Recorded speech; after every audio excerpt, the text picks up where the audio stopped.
Hello दोस्तों, मेरा नाम है यश सक्सेना। आज हम लोग शुरू करेंगे एक बहुत ही इंपॉर्टेंट टॉपिक के बारे में जिसका नाम है फ्लैश फ्लड्स इन इंडिया। आखिर इंडिया में फ्लैश फ्लड के रीजंस क्या हैं, इसका इम्पैक्ट क्या है, कौन से ऐसे चैलेंजेस हैं जो हमें फेस करने पड़ते हैं और इसको लेकर डिजास्टर मैनेजमेंट के अंदर क्या पॉलिसीज है गवर्नमेंट की। आज हम इन सारी बातों को एक एक करके समझेंगे और इस बात को भी समझेंगे कि ग्लोबल लेवल पे इंडिया की जो पॉलिसी है इसका क्या इम्पैक्ट है। चलिए आगे बढ़ते हैं। सबसे पहले बात करते हैं understanding flash floods. Flash floods क्या होती हैं? ये ऐसी फ्लड्स होती हैं जो हैवी रेनफॉल के कारण क्रिएट होती है या फिर वाटर का ज़्यादा एक्यूमुलेशन कारण क्रिएट हो जाती है। कई बार बांधों को खोल देने से नदियों का बहाव इतना तेज़ हो जाता है। और चौथा रीज़न है कि पीक फ्लड इम्पैक्ट। कई बार कई छोटी छोटी नदियां मिलकर एक मेन रिवर के अंदर इतनी बड़ी वेव पैदा करती है, इतना ज़्यादा बहाव पैदा करती है कि उस इलाके के आसपास बचे हैबिटाट्स डिस्टर्ब हो जाते हैं और डिस्ट्रॉय हो जाते हैं।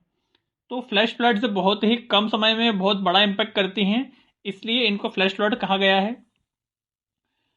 दूसरे अगर हम बात करते हैं major floods, causes of flash floods in India. आखिर ये 5 रीजन सबसे ज़्यादा कॉमन है जो फ्लैश फ्लड्स को इंडिया में आपके ऑकर करते हैं। सबसे पहले बात करते हैं क्लाउड बस्ट। क्लाउड बस्ट का मतलब होता है 1 से 2 घंटों में 100 mm से भी ज़्यादा बारिश हो जाना। मसलन साल भर में जितनी बारिश होने वाली है उससे भी ज़्यादा बारिश हो जाना, उसको हम कहते हैं क्लाउड बस्ट। दूसरा है ग्लेशियर लेक आउटबर्स्ट। मतलब 2013 में जैसे केदारनाथ में हुआ था ग्लेशियर लेक आउटबर्स्ट, वैसा ही इलाका फिर से बार बार ये हिमालयन रीजन में बार बार देखने मिलता है। कई बार ग्लेशियर लेक पिघल जाती है और वहां से इतना बड़ा फ्लड आता है कि आसपास सारे सेटलमेंट्स को तबाह कर देता है। तीसरा है क्लाइमेट चेंज। अल नीनो और लानीना के प्रभाव से हिमालयन बर्फ पिघलती है और वहां पर फ्लैश फ्लड को कॉज करती है। चौथा है deforestation and urbanisation. Illegal urbanisation, encroachment over the river beds, ये सबसे बड़ी समस्या है। पेड़ों के कट जाने से मिट्टियां की पकड़ ढीली हो जाती है और बारिश के दिनों में वो मिट्टियां पानी में बह के फ्लैश फ्लड को कॉज करती हैं। पांचवा है फ्लड प्लेन एंक्रोचमेंट। कई शहरों के अंदर रेत माफियाओं के द्वारा और किनारों पे जो बस्तियां बनती हैं उनके इलीगल हैबिटाट के कारण जो रिवर का फ्लो है वो डिस्टर्ब होता है। इसलिए जब बारिश के मौसम में पानी का बहाव बढ़ जाता है तब सारा पानी शहरों के अंदर घुस जाता है। वहीं पर अगर हम बात करते हैं flash flood hotspot in India, सबसे ज़्यादा वनरेबल वो कौन सा रीजन है जहां पर ये फ्लड्स आती हैं। सबसे पहले बात करते हैं हिमालयन बेल्ट। हिमालयन बेल्ट में सदाबहार एवरग्रीन रिवर्स फ्लो होती हैं। हिमाचल प्रदेश, उत्तराखंड, JNK और सिक्किम का जो इलाका है ये सबसे ज़्यादा वनरेबल है ग्लेशियर लेक आउटबर्स्ट के लिए। दूसरा है वेस्टर्न घाट्स। वेस्टर्न घाट्स भी भारत का हॉटस्पॉट इलाका है। यहाँ पर भी कई नदियाँ हैं, कावेरी, कृष्णा, गोदावरी। ये नदियाँ कई बार फ्लैश फ्लड का रीज़न बनती हैं और यहाँ पर होने वाली नुकसान दुनिया में इसकी भी कई बार न्यूज़ बनती हैं। चौथा इलाका है आपका आपका अर्बन सेंटर्स, जहाँ पर मुंबई, बेंगलुरु, चेन्नई जैसे जो शहर हैं ये ओवरली पॉपुलेटेड है, ये ओवर पॉपुलेशन का शिकार हैं। यहाँ के रिसोर्सेज ऑलरेडी डिप्लीटेड होते जा रहे हैं धीरे धीरे, और जो इलीगल कंस्ट्रक्शन है और अनप्लान्ड अर्बनाइजेशन इस शहर की सबसे बड़ी प्रॉब्लम है। चौथी बात करें नॉर्थ ईस्ट का रीजन में ब्रह्मपुत्र जैसी नदियां हैं। यहाँ पे सुबनसिरी, धनसिरी, तीस्ता, मानस ऐसी कई नदियां हैं जो इलीगल इंक्रोचमेंट जो ऑलरेडी नदियों के किनारे पे हो चुका है उसके कारण इनका जो फ्लैश फ्लड का इम्पैक्ट है इस इलाके में और भी ज़्यादा इंटेंसिफाई हो जाता है। कई लोगों के गांव बह जाते हैं और जो माजुली आपका ओनली रिवर फ्लोटिंग आइलैंड है वो भी इसके इरोजन का शिकार हो रहा है।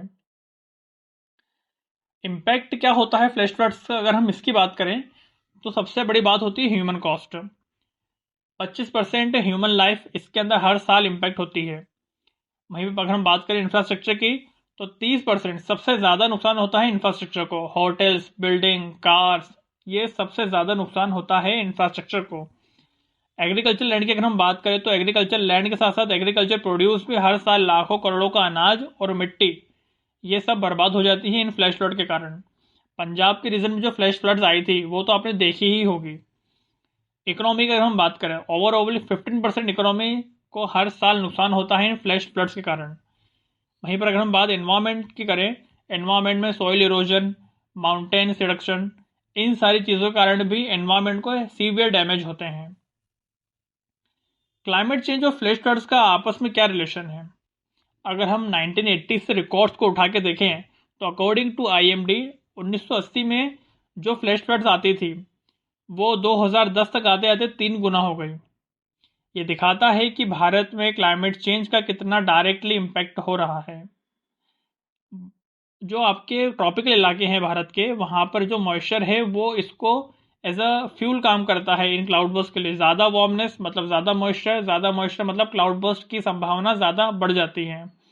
तो इस प्रकार से आप लोग इसको कॉरलेट कीजिए। हिमालयन ग्लेशियर रीजन जो ऑलरेडी एवरग्रीन रिवर्स के लिए जाना जाता है, वहाँ पर जो ग्लेशियर्स है उनकी मेल्टिंग बहुत फास्ट हो रही है। ज़्यादा मेल्टिंग के कारण वहाँ के जो रिवर्स है उनके अंदर फ्रेश वाटर का डिस्चार्ज बढ़ गया है। ज़्यादा डिस्चार्ज बढ़ जाने के कारण गंगा, गंडक, कोसी ऐसी नदियों के अंदर रिवर का फ्लो ज़्यादा बढ़ गया है, जिससे आसपास रहने वाले जो सेटलमेंट्स हैं वहाँ पर फ्लैश फ्लड काफ़ी कॉमन हो गई है आने वाले कुछ सालों में। वहीं अगर हम बात करें 10 से 15% इंक्रीमेंट होने की संभावना है 2050 तक।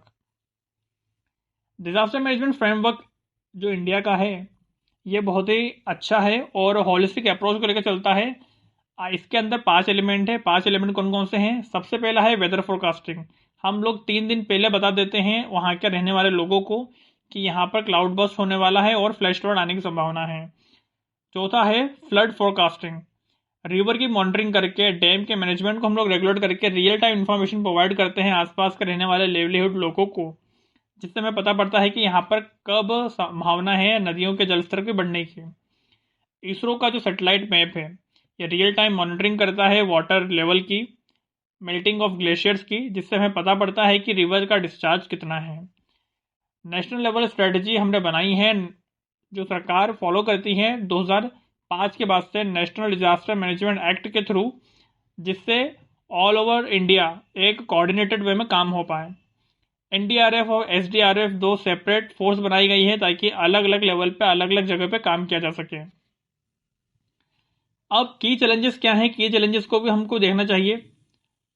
सबसे बड़ी बात है पुअर अर्बन सेटलमेंट्स को हमें urban smart integrated drainage system से जोड़ना चाहिए कि ड्रेनेज सिस्टम जितना अच्छा होगा नदियों का पानी उतना अच्छी तरीके से बह पाएगा और उतना अच्छी तरीके से हम लोग ये बता पाएंगे कि रिवर का फ्लो किस हिसाब से डिस्चार्ज होगा।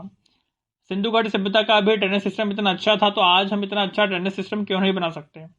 वहीं दूसरा अगर हम बात करें जो कंस्ट्रक्शन है, फ्लड प्लेन के आसपास कंस्ट्रक्शन को स्ट्रिक्टली स्टॉप करना चाहिए, जिससे रिवर का जो फ्लो है वो डिस्टर्ब ना हो और रिवर का फ्लो प्रॉपर होता रहे even in the monsoon. Deforestation को एफॉरेस्टेशन में कन्वर्ट करना चाहिए। वहीं चौथी बात करें तो अगर जो फ्रेगमेंटेड एजेंसीज है, सरकार की कई एजेंसियां जैसे NDRF, dam authority, pollution control board etcetera, ये सब अलग अलग दिशाओं में काम करें, उससे बेटर है कि अगर एक सिंगल यूनिट के जैसा काम करें तो कम समय में ज़्यादा से ज़्यादा इम्पैक्ट कर सकते हैं और होने वाले लॉसेस को हम लोग मिनिमाइज कर सकते हैं। वहीं पर फिफ्थ बात करें लो पब्लिक अवेयरनेस। लोगों को अवेयरनेस नहीं है कि ऐसी सिचुएशन में कैसे अथॉरिटी से डील करें, कैसे हम सुरक्षित जगह पर जाएं। निचले इलाकों में अक्सर पानी भर जाता है तो उनको पता नहीं होता है कि राहत सामग्री कहाँ मिलेगी, तो public awareness should be insured. Way forward हम अगर लिखना चाहें हमारे आंसर राइटिंग के अंदर तो वे फॉरवर्ड ये होना चाहिए कि there is a need of integrated solution. First of all climate resilient infrastructure. हमें एक ऐसा इंफ्रास्ट्रक्चर चाहिए जिसमें सीमेंटिफिकेशन कम हो और नेचुरल इंफ्रास्ट्रक्चर को हम बढ़ावा दें, जिससे रेन वाटर प्रॉपरली जो आपकी ज़मीन है उसके अंदर डिस्चार्ज हो सके। एआई और जीआईएस टेक्नोलॉजी का यूज़ करना चाहिए जिससे प्रॉपर मॉनिटरिंग हो पाए ऐसे इलाकों की जो वनरेबल है फ्लैश फ्लड के लिए। नेचर बेस्ड सॉल्यूशन होना चाहिए। हमें सस्टेनेबल इंफ्रास्ट्रक्चर ताकि सस्टेनेबल लिविंग हैबिट्स को भी डेवलप करना चाहिए ताकि एनवायरनमेंट को कम से कम लॉस हो और साथ ही साथ हमारे रहने के लिए भी हैबिटाट काफ़ी अच्छे हों। वहीं पर अगर मैं बात करूँ कम्युनिटी रेजिलियंस, जो आदिवासी पिछले कई हज़ारों सालों से रहते आए हैं इन इलाकों में, उनको कहीं बेहतर पता है कि वो कौन से टेक्निक्स हैं जिससे इन इलाकों में बच सकते हैं, वो कौन से तरीके हैं जिससे हम समय रहते माइग्रेट कर सकते हैं एक इलाकों से दूसरे इलाकों में। सरकार को भी इससे मदद मिलेगी और आम जनमानस की जो समस्याएं हैं, जो लाइफ लॉस होता है, हम उसको भी मिनिमाइज कर पाएंगे। की टेकअवेज क्या हैं कि floods are accelerating day by day, so we have to be aware. जनता को अवेयर होने की ज़रूरत है। डिकेड्स में और इसका जो इम्पैक्ट है क्लाइमेट चेंज का, ये बढ़ने वाला है। साथ ही साथ टेक्नोलॉजी का रोल और भी बढ़ने वाला है। सैटेलाइट मैपिंग, मॉनिटरिंग, इसको हमें और एनहांस और एक्यूरेट करने की ज़रूरत है, specially in the mountainous region. Nature based solution हमें तलाशने चाहिए, जिससे हम लोग सीमेंटिफिकेशन, अनप्लान्ड अर्बनाइजेशन जैसे इश्यूज को टैकल कर सकेंगे। इंटीग्रेटेड अप्रोच की ज़रूरत है। स्टेट लेवल, लोकल लेवल और नेशनल लेवल पे एक सिंगल फ्रेमवर्क की ज़रूरत है, जिससे कम टाइम में एक यूनिफाइड अप्रोच के साथ हम लोग आगे बढ़ सकें। Community participation always be appreciated, because हम समय पे प्रिपेयर रहेंगे, वॉलंटियर्स रेडी रहेंगे, तो इवैक्यूएशन और लॉसेस को मिनिमाइज हम बहुत इजीली कर सकते हैं। मेरे ख्याल से आज भारत में जो स्थिति है मानसून की, इसको आप लोग अच्छे समझ पाए होंगे। और इसके बारे में आपके क्या विचार है, मुझे कमेंट सेक्शन में बताइए। Thank you.